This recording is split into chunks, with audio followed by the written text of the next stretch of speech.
Chers frères et sœurs, aujourd'hui, nous plongeons dans l'une des visions les plus puissantes et bouleversantes jamais transmises par une mystique médiévale, Sainte Hildegarde de Bingen. Peut-être avez-vous entendu parler d'elle comme d'une grande figure spirituelle, mais peu connaissent vraiment la profondeur de ses révélations. Aujourd'hui, nous vous guiderons à travers sa vision de l'enfer, une expérience mystique qui ne laisse aucune place à l'indifférence. Vous êtes-vous déjà demandé ce qui se passe après la mort? Quelles sont les conséquences de nos choix sur Terre? Eh bien, préparez-vous, car ce que vous entendrez aujourd'hui pourrait changer votre façon de voir la vie et votre relation avec Dieu. Restez avec nous jusqu'à la fin, car ces paroles sont un appel pour chaque âme en quête de vérité. Nous ne parlons pas seulement de peur et de punition, il y a bien plus. Et si vous avez le courage d'écouter, vous pourriez même trouver un espoir inattendu au milieu des ténèbres. Avant de plonger dans la vision, il est essentiel de savoir qui était Sainte Hildegarde. Née en 1098 en Allemagne, Hildegarde de Bingen est l'une des figures les plus influentes de l'histoire de l'Église catholique. Elle n'est pas seulement une sainte, mais aussi l'une des premières grandes femmes à se distinguer comme théologienne, musicienne, naturaliste et visionnaire. Ses visions ont laissé une empreinte indélébile dans l'histoire de la spiritualité chrétienne. Connue comme la Sibylle du Rhin, Hildegarde avait un don extraordinaire, communiquer directement avec Dieu à travers des visions profondes et puissantes. Au XIIe siècle, une époque de grands changements et de conflits, Dieu l'a choisi pour révéler le message urgent de rédemption et de miséricorde. Dans l'une de ses visions les plus célèbres, Sainte Hildegarde nous offre un aperçu inquiétant et sublime de ce que signifie se perdre dans les ténèbres de l'enfer.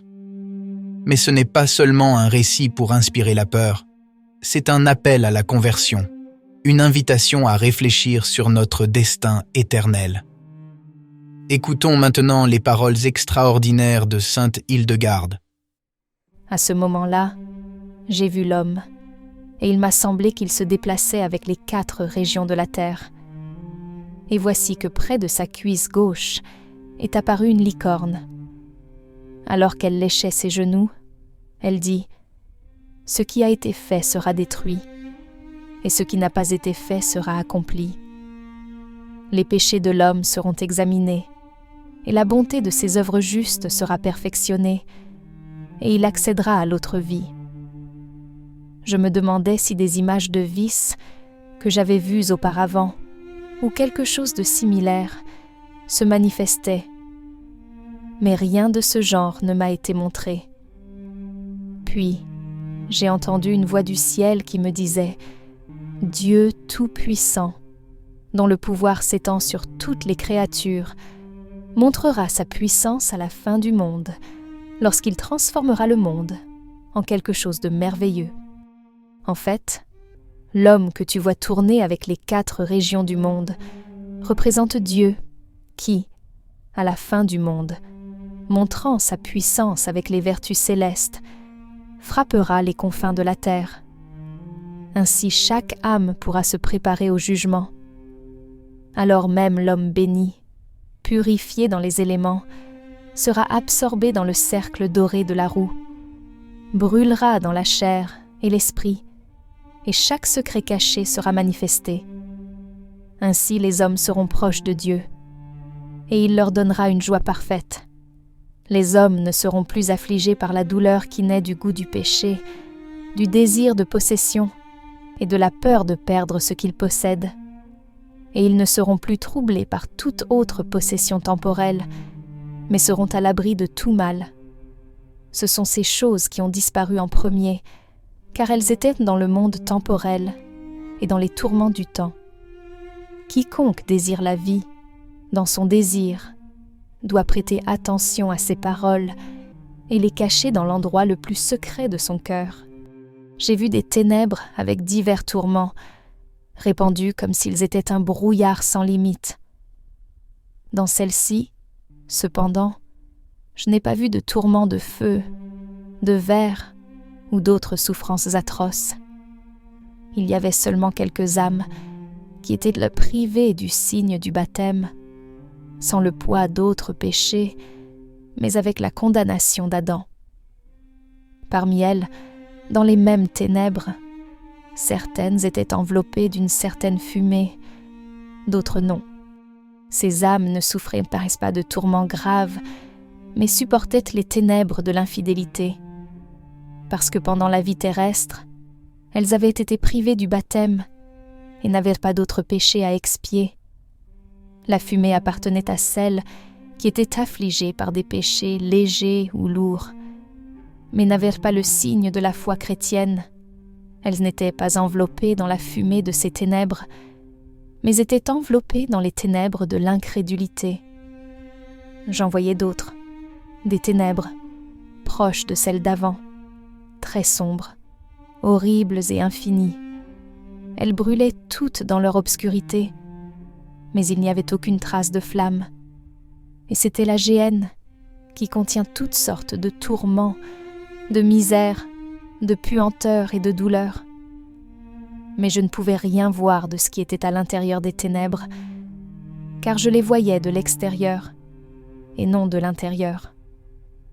En fait, je ne pouvais même pas voir la géhenne elle-même. Cependant, j'entendais les cris des âmes qui se lamentaient, très forts et indistincts, et les cris des âmes qui pleuraient, et les bruits de la douleur. Cela ressemblait au son de la mer lorsqu'elle inonde la terre, ou à celui des rivières lorsqu'elles sont gonflées. Dans la géhenne, il y a toutes sortes de peines, car c'est le royaume des esprits mauvais qui insuffle chaque vice aux hommes consentants. Il y a tant de choses que l'âme, alourdie par le poids du corps, ne peut discerner ni comprendre, car elles sont au-delà des capacités humaines. Mais grâce à l'Esprit vivant, j'ai vu et compris tout cela. Et encore, j'ai entendu la voix de la lumière vivante me dire « Les choses que tu vois sont vraies, et elles sont telles que tu les vois, et elles sont nombreuses. En fait, dans les ténèbres que tu as vues, il y a des pleurs et des grincements de dents, mais dans le lieu où tu ne vois pas les châtiments des tourments graves, les âmes des hommes qui ont vécu avant la victoire du Fils de Dieu sont gardées. Et parmi elles se trouvent certaines âmes qui ne sont pas de la source sacrée, car elles n'ont pas la vision de la vraie foi. Certaines endurent les châtiments de la même fumée parce qu'elles ont goûté à certains maux séculiers. D'autres, à cause de la simple ignorance de la foi, endurent les ténèbres. Il y a d'autres ténèbres, proches des ténèbres précédentes, toutes deux en perdition, horribles et brûlantes sans flamme, car elles manquent de l'air de la lumière et de la flamme du feu brillant. C'est la géhenne. Elle est apparue avec la chute des anges déchus et a accueilli Satan. À l'intérieur se trouvent toutes les misères sans consolation et sans espoir. Il y a les âmes perdues et l'ancien inventeur du péché. Combien elles sont grandes, ou lesquelles l'homme ne peut pas le comprendre, car elles sont si nombreuses que personne ne s'en souvient, et elles seront là pour toujours. Ceux qui ne cherchent pas la grâce de Dieu et ne veulent pas voir Dieu et ne désirent pas avoir la vraie vie resteront parmi ceux-ci. Et que pourrait voir la mort de l'homme de ceux qui devant Dieu sont tombés dans l'oubli, autre que le fait que la condamnation implique les châtiments de l'enfer? De tout cela, l'ancien serpent se réjouit, car il ne désire ni ne veut le bien, étant l'auteur de tous les maux et péchés. En effet, il fut le premier à voir la clarté de Dieu, et aussitôt, il commença ce mal qui n'aurait pas dû être, ni ne pourrait être. Toute créature a été créée, mais le mal qui a son origine dans le serpent a été fait sans l'intervention de Dieu. Lucifer a été fait de toutes les manières, comme un miroir, mais il a voulu être lumière, et non l'ombre de cette lumière. Alors Dieu a voulu faire le soleil pour illuminer toutes les créatures contre la lumière du démon, et a placé la lune pour illuminer toutes les ténèbres contre ses pièges, et a fait les étoiles pour éclipser tous les vices. En fait, Dieu est cette plénitude dans laquelle il n'y a et ne peut y avoir aucun vide. Le diable est un vase vide. Il a perdu sa lumière à cause de l'orgueil et s'est enterré en enfer, où il restera sans gloire et sans honneur. Il est le voleur qui a dépouillé le premier homme et l'a expulsé du paradis. Et il fut l'assassin d'Abel et tua les hommes avec le premier mal, lorsqu'il se montra à eux comme Dieu. Mais qu'est-ce que tout cela signifie pour nous aujourd'hui? Sainte Hildegarde ne nous a pas montré ces images pour simplement inspirer la peur, mais pour nous donner une opportunité de réfléchir sur nos vies et nos choix. L'enfer est réel, mais il est aussi évitable. Chaque jour, nous sommes appelés à choisir entre le bien et le mal, entre la lumière et les ténèbres. Et la bonne nouvelle est que Dieu est toujours prêt à nous donner sa grâce si nous la demandons. La vision de Sainte Hildegarde est un appel urgent à la conversion. Il n'y a pas de temps à perdre. Notre vie est courte et nos choix ont des conséquences éternelles. Comme la licorne qui lèche le genou de l'homme dans la vision, nous devons aussi nous purifier, reconnaître nos erreurs et nous préparer à la rencontre avec Dieu. Nous ne pouvons pas nous permettre de vivre dans la médiocrité spirituelle ou l'indifférence. Dieu nous appelle à la perfection, à la sainteté, et il nous offre tous les moyens pour y parvenir. Frères et sœurs, si ce message a touché votre cœur, je vous invite à faire un pas de foi aujourd'hui. Réfléchissez sur votre vie, cherchez la miséricorde de Dieu, et n'ayez pas peur de vous approcher de lui avec sincérité. La vision de Sainte Hildegarde est un don pour nous tous, une opportunité de changer de chemin et d'embrasser la lumière. Si vous avez aimé cette vidéo, n'oubliez pas de laisser un commentaire ci-dessous et de partager vos réflexions.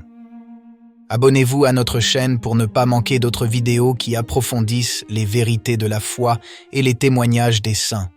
Ensemble, nous pouvons grandir dans la connaissance et l'amour de Dieu.